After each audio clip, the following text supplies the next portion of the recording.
Shumë kënaqësi me të pas studio të ne. Faleminderit që bëheni jehoni zërit tonë në këtë kauzë të rëndësishme.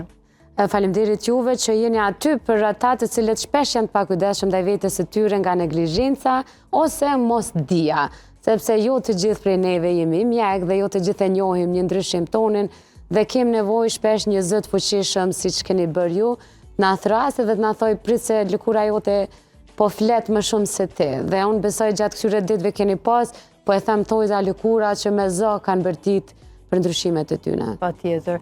Në fakt, kanceri i lëkurës është ndër llojet e smundjeve që më së shumti neglizhohen, sepse nuk shkakton dhimbje deri kur arrin fazat e fundit me metastaza.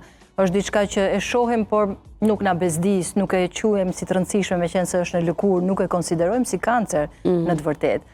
Kështu që vetëdijsimi ka qenë shumë i rëndësishëm, edhe për shkak të disa zakoneve që duhet të ndrohen, se ne si popull jemi shumë dashamirës në errezeve ultraviolet, i duam shumë, e në fakt ato jo gjithmonë janë mik me ne, nganjëherë bën edhe armiku ynë. Por që nëse dim t'i mirëpresim ato rreze, edhe mund t'i shëndrojmë në mjek, sepse dim rëndësinë e vitaminës D, por nuk mirët dhënë shumë. Këto e tham edhe unë në emisionet të shumta. Gjatë këtyre ditëve, doktoresh, unë e tash që keni qenë hero një të cilët ju kemi pa kudo. Në Prishtinë, në Mitrovic, në vendet tjera, ku pacientë të shumë, qytetarë të shumë kanë pas mundësi, edhe do të kenë mundësi, edhe gjatë javës së fundit të muajit, që të bëjnë një diagnostikim ose një rishikim të gjendjes së tyre. Sigurisht, kjo fushat, siç e thatë edhe ju më herët, është fushata e 4 që ne kemi realizuar në Kosovë në kuadër të shoqatës ndërkombëtare të Euromelanomës, ku Kosova ka vetëm këto 4 vitet e fundit që është antarësuar.